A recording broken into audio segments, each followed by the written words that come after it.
Entamons ce pèlerinage sur le chemin de la lumière, en fils et filles de la lumière, et comme des témoins du Christ ressuscité. Méditons ensemble la résurrection du Christ et découvrons la voie lumineuse que le Christ trace dans notre vie. Première station, Jésus se relève d'entre les morts. L'ange s'adresse aux femmes et leur dit, « Vous, ne craignez pas. Je sais que vous cherchez Jésus le crucifié, mais il n'est pas ici. Il est ressuscité comme il l'avait dit. » Le premier jour de la semaine, à l'aube de la nouvelle création, Jésus se relève de la mort, il ressuscite. Personne n'a assisté à ce moment du mystère divin, mais nous sommes tout de même, à l'image des apôtres, appelés à être des témoins de cet événement central, fondateur de notre foi. La lumière et le pouvoir de la mort-résurrection du Christ sont devenus les phares de notre vie chrétienne. Puissions-nous reconnaître les signes de la mort-résurrection du Christ présent parmi nous. Seigneur Dieu, puissions-nous, en entendant ta parole qui apporte le salut, sentir en nous notre cœur s'enflammer. À travers la présence de chaque ami, tout comme de chaque étranger, révèle-nous le visage de celui qui a souffert la passion pour entrer dans la gloire, Jésus-Christ, notre Pâque et notre paix, qui vit et règne avec toi pour les siècles des siècles. Amen. Alléluia.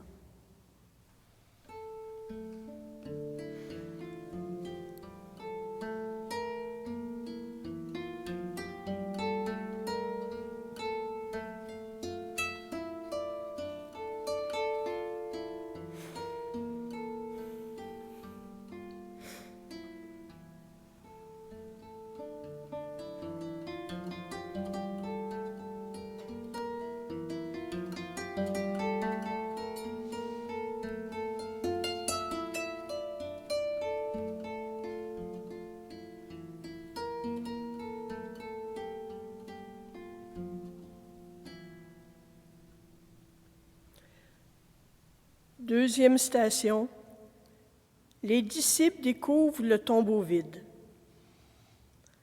Alors entre l'autre disciple, celui qui est arrivé le premier à la tombe. Il voit et il croit. Le tombeau vide n'est pas en soi une preuve de la résurrection, mais plutôt un témoin silencieux du plus grand événement de notre foi. En voyant le tombeau vide, les disciples furent motivés à chercher le Seigneur ressuscité à l'œuvre dans leur entourage, dans leur vie. Ils ont vu et ils ont cru à la continuelle et rassurante présence de l'amour du Seigneur dans leur vie. C'est précisément dans les espaces de vide et de solitude de notre vie humaine que le Seigneur désire le plus ardemment travailler et se révéler. Dieu notre Père, Créateur de l'univers, aujourd'hui est un jour de joie immense et profonde. Le Seigneur Jésus est apparu à ceux qui avaient commencé à perdre l'espérance et leur a ouvert les yeux à ce que les Écritures avaient déjà annoncé, que le Christ devait d'abord mourir pour ensuite revenir à la vie. Puisse le ressuscité envoyer son souffle sur notre esprit et ouvrir nos yeux, afin que nous le reconnaissions à la fraction du pain et que nous le suivions dans sa vie et sa résurrection. Amen.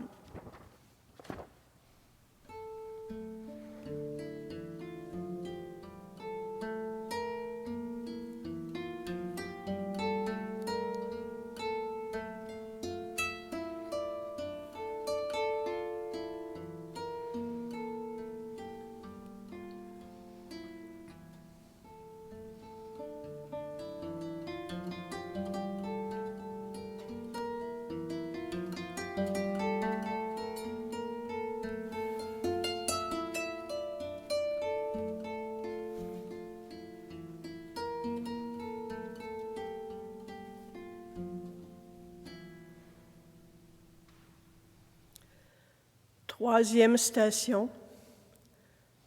Le Seigneur ressuscité se manifeste à Marie-Madeleine, l'apôtre des apôtres. Marie-Madeleine se retourne et voit derrière elle Jésus debout. Mais elle ne sait pas que c'est Jésus. Jésus lui dit, « Femme, pourquoi pleures-tu?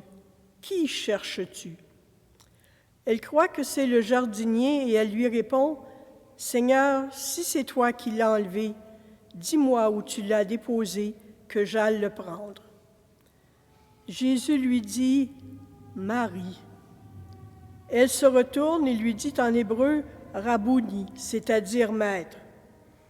Jésus lui dit, « Ne me retiens pas, je ne suis pas encore monté vers le Père. Va donc vers mes frères et dis-leur, je monte vers mon Père qui est votre Père, vers mon Dieu qui est votre Dieu. » C'est ainsi que Marie de Magdala s'en va porter la nouvelle aux disciples. « J'ai vu le Seigneur et voici ce qu'il m'a dit. » Dans le 4e évangile, Marie-Madeleine se voit confier la mission d'apporter la bonne nouvelle de la résurrection aux apôtres et aux disciples. Elle a accompagné Jésus et ceux qui le suivaient, et maintenant, le privilège d'annoncer l'espérance d'une nouvelle vie lui est donné. Au long des siècles, elle est connue comme l'apôtre des apôtres. Jésus l'a appelée par son nom, lui donnant les yeux de la foi, et il l'a appelée à rendre un unique témoignage personnel à ses amis de la jeune communauté de foi. Dieu notre Père, tu désires le salut de toute l'humanité et que tous aient la connaissance de ta vérité. Envoie de nombreux ouvriers dans ta vigne afin que l'Évangile soit livré à toute créature. Puisse ton peuple, réuni par ta parole de vie et fortifié par les sacrements, marcher sur la route du salut. Amen.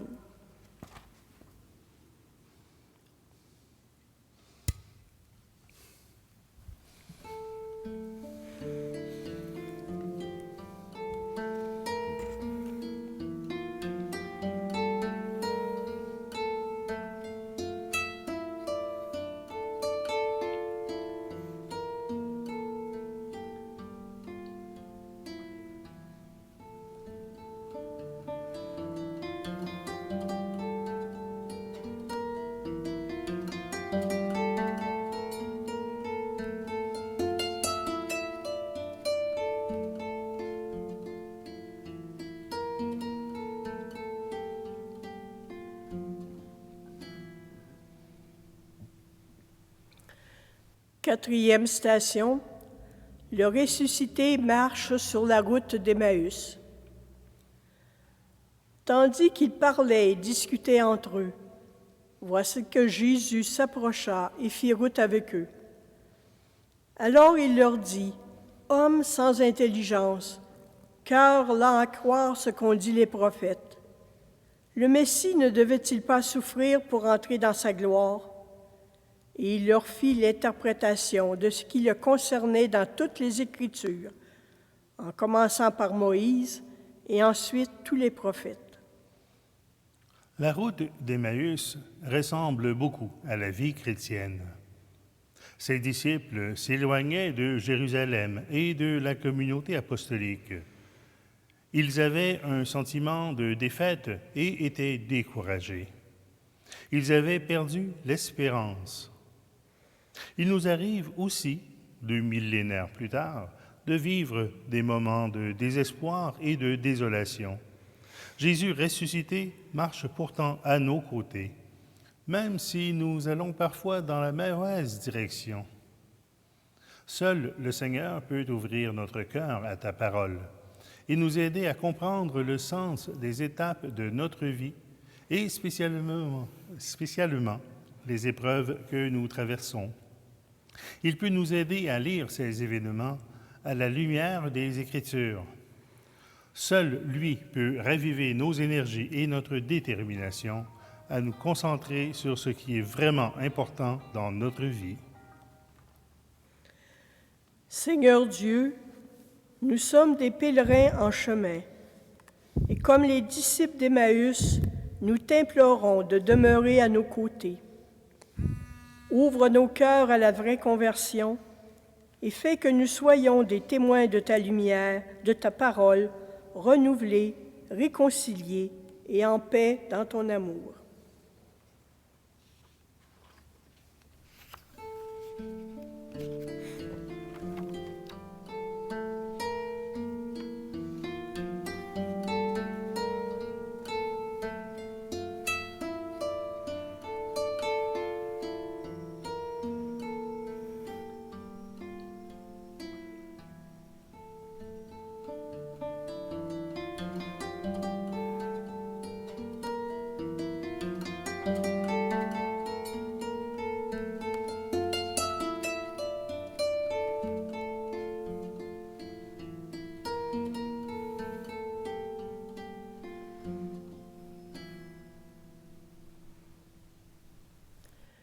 Cinquième station. Le ressuscité est reconnu à la fraction du pain. Mais ils firent pression sur lui. « Reste avec nous, le soir tombe et déjà le jour baisse. » Il entra donc pour s'arrêter avec eux. Comme il était à table avec eux, il prit le pain, il le bénit, et après l'avoir rompu, il le leur donna. Alors leurs yeux s'ouvrirent et ils le reconnurent. Mais lui déjà était devenu invisible à leurs yeux. Ils se disaient l'un à l'autre, « Notre cœur n'était-il pas tout brûlant en nous quand il nous parlait sur le chemin et nous expliquait les Écritures? » La rencontre sur la route d'Emmaüs mène vers la table. La table mène vers la fraction du pain. La fraction du pain rappelle le don total de soi qu'a fait le Christ. Reconnaître le Seigneur ressuscité est toujours lié à l'Eucharistie. Au cœur de notre vie chrétienne se trouve la table de la parole et de l'Eucharistie célébrée chaque dimanche. Le Christ vivant guide nos pas, voulant enflammer nos cœurs, et il nous invite à servir généreusement tous ceux et celles qui sont dans le besoin.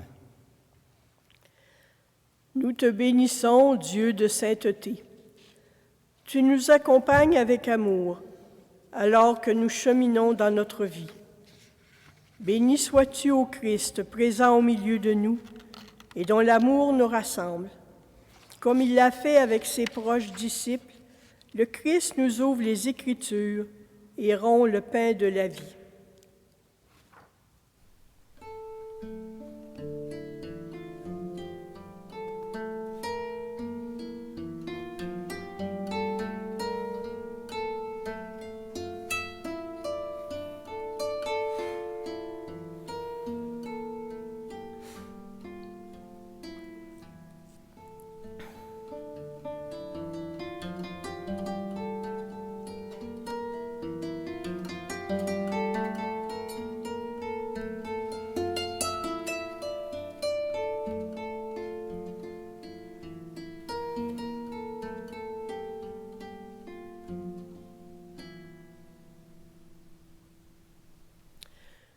Sixième station.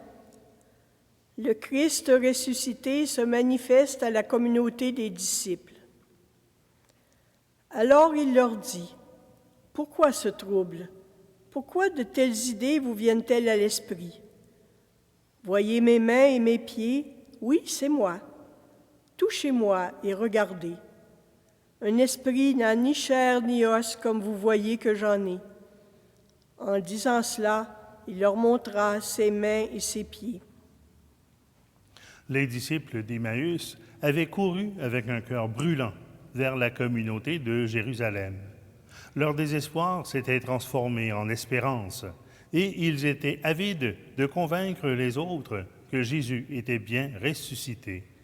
Le Christ est toujours désireux de rassembler la communauté des disciples autour de la table de la foi et de leur montrer qu'il est bien ressuscité. Dieu de puissance et de lumière, regarde avec tendresse et miséricorde toute la communauté de ton Église. Apporte le salut éternel à la famille humaine pour que le monde voie les affligés relevés, les faibles soutenus et toutes choses amenées à leur perfection.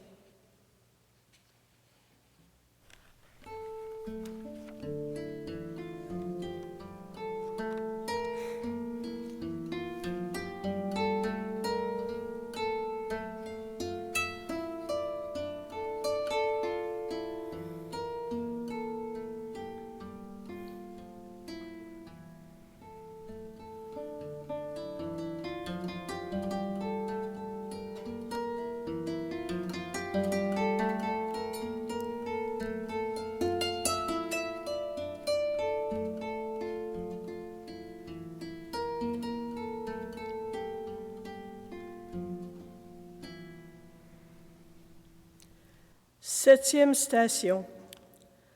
Le Seigneur ressuscité donne à ses disciples le pouvoir de remettre les péchés. Au soir de ce premier jour de la semaine, les portes étaient fermées par peur des Juifs, là où les disciples étaient réunis. Jésus vint et se tint au milieu d'eux. Il leur dit, « Soyez en paix. » Ayant dit cela, il leur montra ses mains et son côté, et ce fut la joie pour les disciples qui voyaient le Seigneur. Et puis il leur dit de nouveau, « Soyez en paix.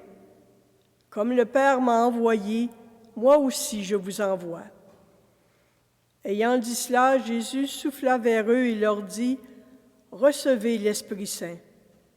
Ceux à qui vous enlèverez les péchés, ils seront enlevés. Quand vous les maintiendrez, ils seront maintenus. » Malgré les portes verrouillées, le Christ ressuscité brise leur peur et unit le cœur des disciples par le don de la paix. La paix intérieure est la racine et la source d'une paix et d'une joie immense que le monde ne peut donner. Le ressuscité nous appelle à rechercher la paix universelle au travers un engagement à la résolution non violente des conflits et qui transforme ainsi le monde, une relation à la fois. Dieu de la paix, la violence et la cruauté ne peuvent avoir le dessus sur la paix qui vient de toi. Puissent ceux qui sont en paix les uns avec les autres persévérer dans la bonne volonté qui les unit. Puissent les ennemis oublier leur haine et se réconcilier.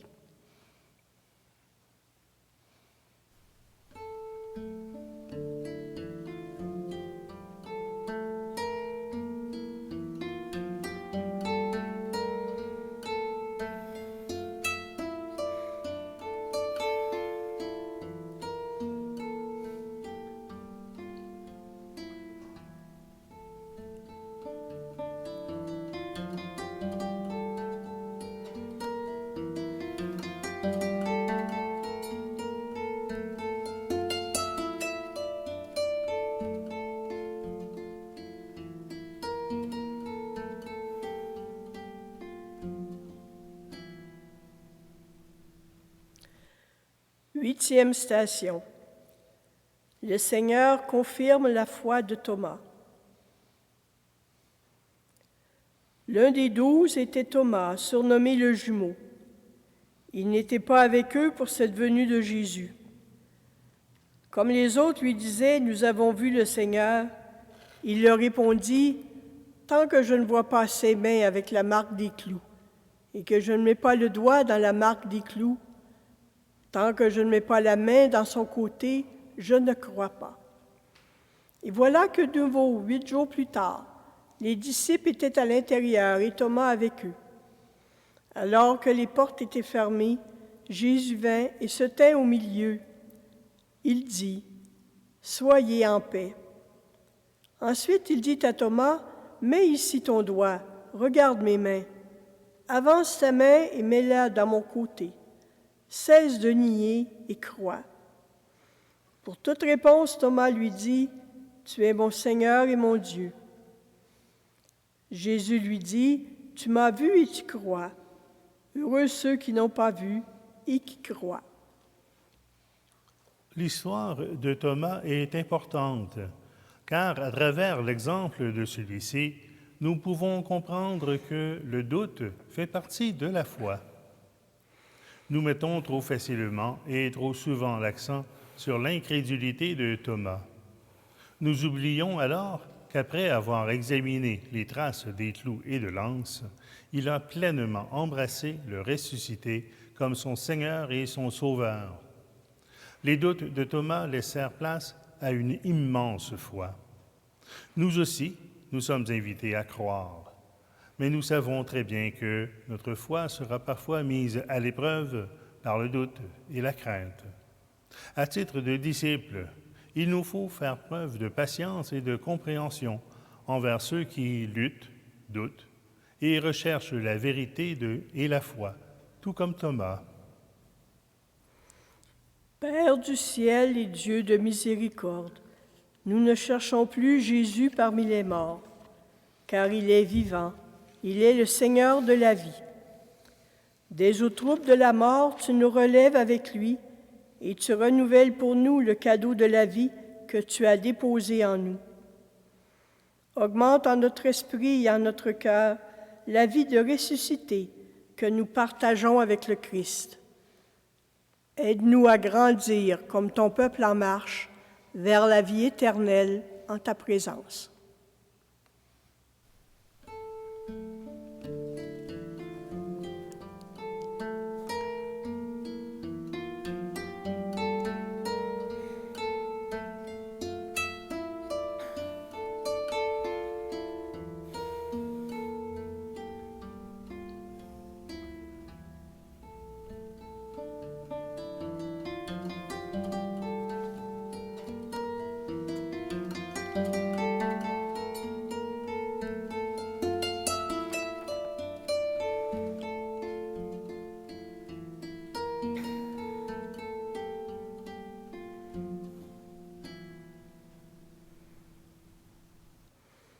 Neuvième station.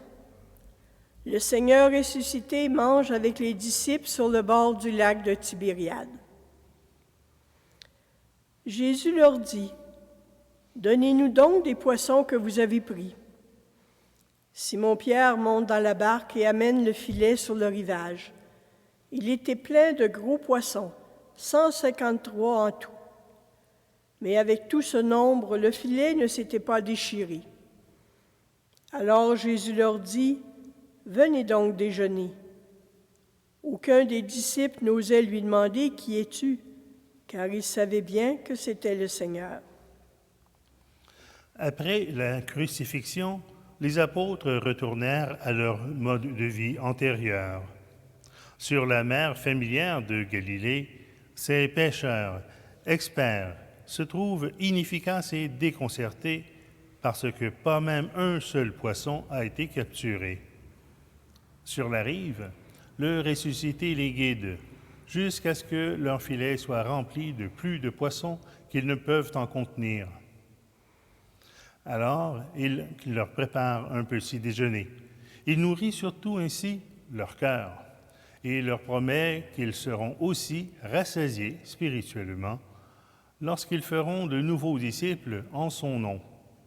Il les appelle à une toute nouvelle façon de pécher des hommes et des femmes. Père du ciel, source de toute vérité, un peuple vivant jadis dans l'obscurité s'est un jour mis à l'écoute de ta parole et suivi ton Fils relevé de la tombe. Écoute la prière de ton peuple nouveau-né et donne la force et la vitalité à ton Église, afin qu'elle puisse répondre à ton appel. Puissions-nous marcher vers la lumière et nous tenir en ta présence jusqu'à l'aube de ton éternité.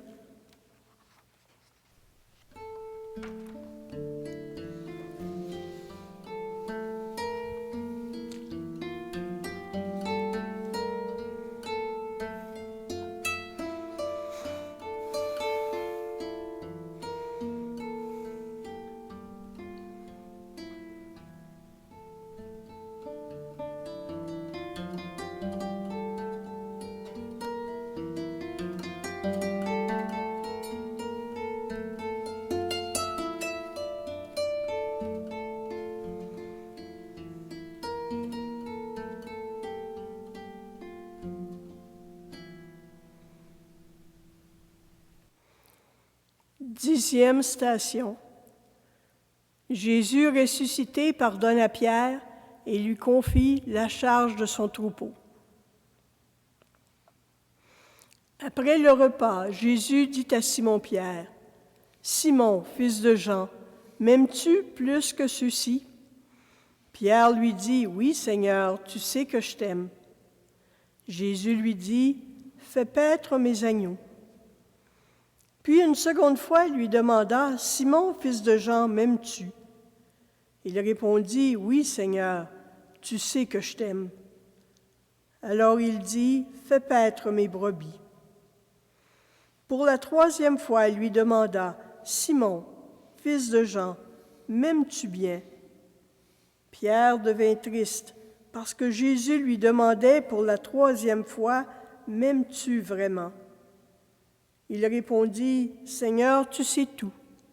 Tu sais que vraiment je t'aime. » Et lui, il dit, « Fais paître mes brebis. » Jésus dirige son attention sur Pierre.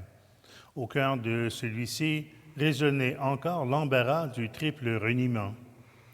Les trois questions que Jésus lui adresse permettent à Pierre de trouver la réconciliation et d'embrasser sans hésiter la nouvelle mission que son maître lui confie.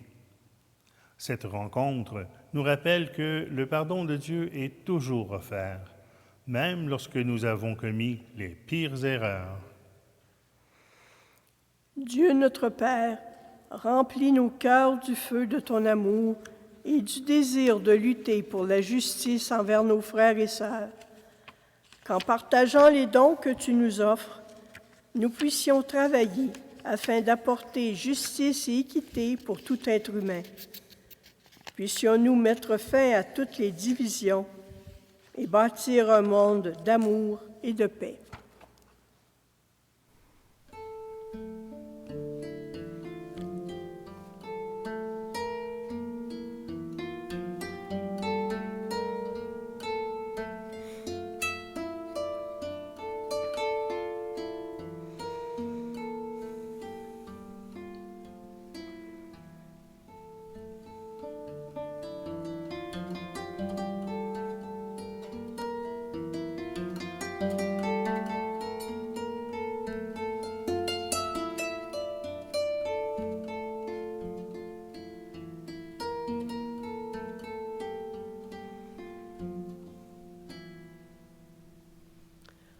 Onzième station.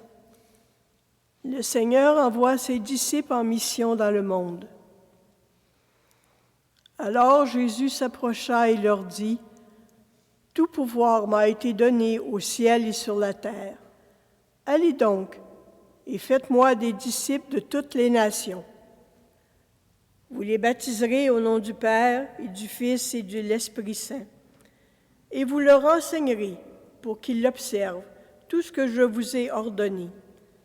Voici que je suis avec vous tous les jours jusqu'à la fin du temps. » Sur cette montagne, le Seigneur confie le grand mandat missionnaire à ses disciples.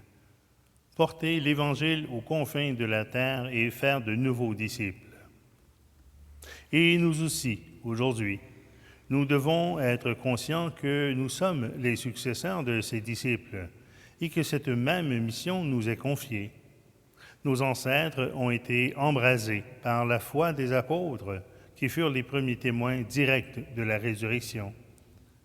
La meilleure réponse que nous puissions donner à cet héritage est notre engagement à évangéliser, à notre tour, notre société et notre culture. Nous devons laisser le ressuscité inspirer notre façon de vivre. Dieu de toute création, dont la puissance a relevé Jésus de la mort, sois présent à cette communauté de nouveaux disciples que tu as appelés à l'espérance. Renforce-nous par la puissance du Saint-Esprit, afin que nous allions dans notre monde et fassions des disciples de toutes les nations, comme Jésus l'a demandé à ses disciples il y a maintenant 2 millénaires. Rends-nous conscients que cet envoi en mission s'adresse encore à nous aujourd'hui. Amen.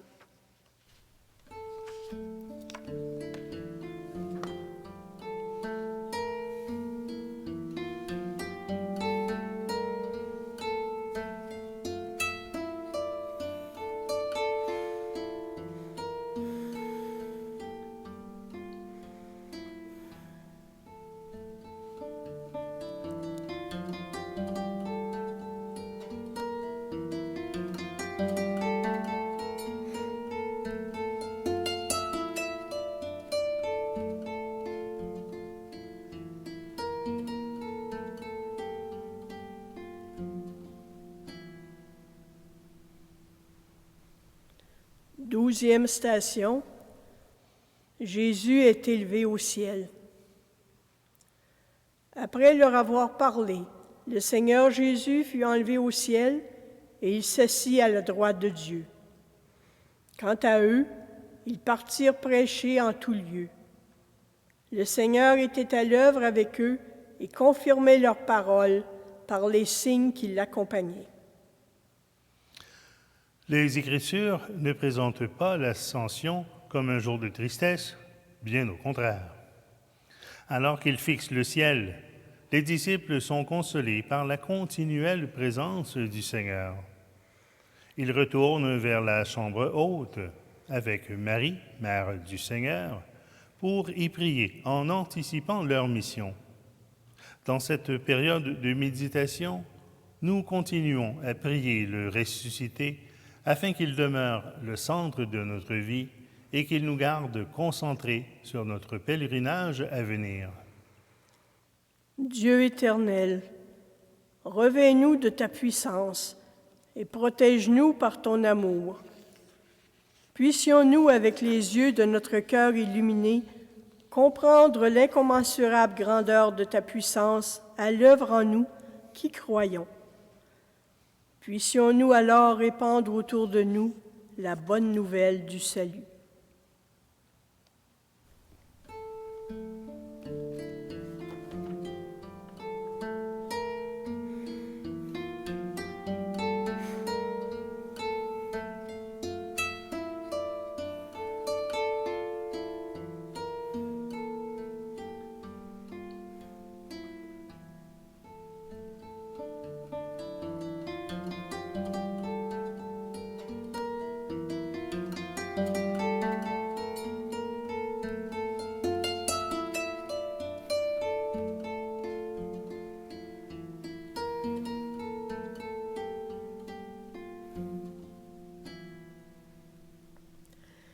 Treizième station.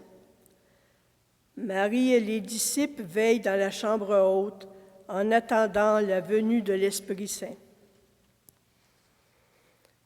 Aussitôt arrivés, ils montèrent à l'étage, là où se logeaient les disciples. Tous persévéraient de même cœur dans la prière, et avec eux également des femmes, tout spécialement Marie, mère de Jésus, et ses frères. Tout au long de l'histoire de l'Église, il y a eu des communautés apostoliques dévouées à la prière contemplative et des communautés ayant pour vocation l'action transformatrice dans la société. 2 millénaires plus tard, nous voyons la chambre haute comme un endroit où nous pouvons symboliquement retourner encore et encore. Ainsi, nous pouvons devenir des contemplatifs engagés dans l'action. Nous pouvons être des personnes qui, à la fois, prient dans la contemplation et agissent avec conviction et énergie dans le monde au service de la parole de Dieu. Le Seigneur peut ainsi renouveler en nous notre esprit missionnaire que nous ont conféré notre baptême et notre confirmation. Père très saint, vois ton Église réunie ici, priant comme Marie et les premiers disciples dans la chambre haute. Accorde-nous de pouvoir accomplir dans la joie du Saint-Esprit toutes les actions que tu nous inspires dans le monde. Puissions-nous avec sérénité partager les souffrances du Christ afin de nous réjouir quand sa gloire sera révélée.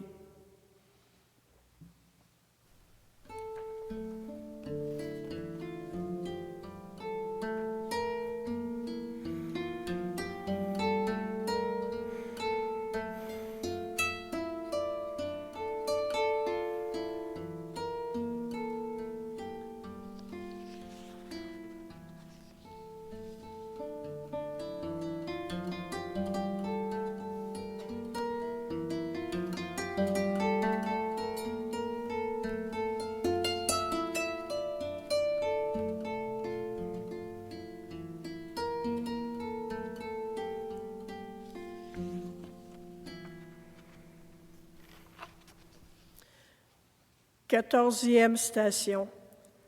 La Pentecôte, don de l'Esprit Saint. Lorsqu'arriva la fête de la Pentecôte, ils étaient tous réunis. Un bruit sourd se fit entendre dans le ciel comme une violente rafale.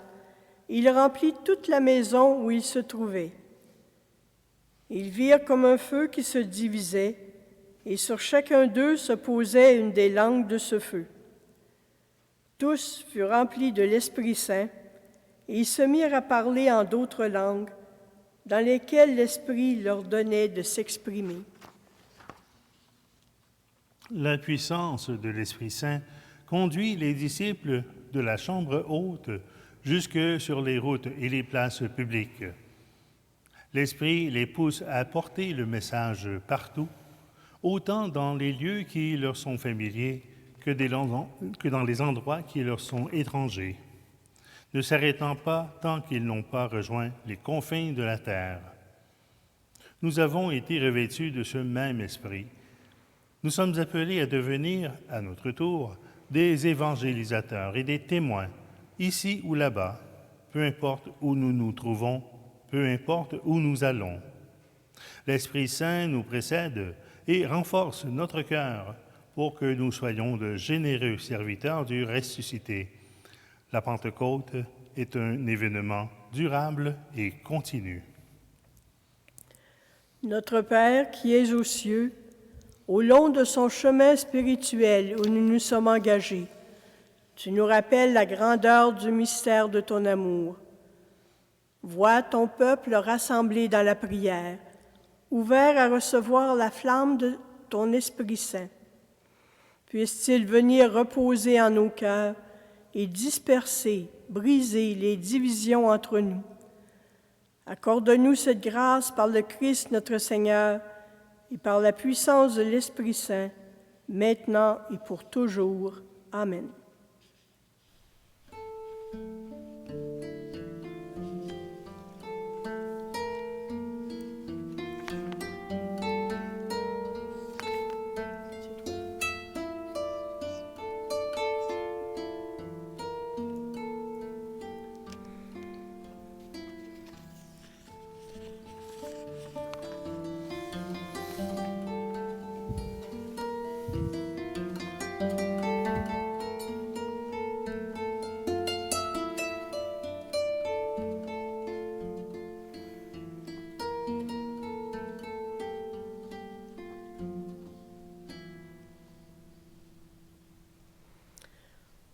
Au long de son chemin de la lumière, nous avons suivi le ressuscité de sa Pâque jusqu'au jour de la Pentecôte. Prions donc avec les paroles mêmes qu'il nous a enseignées.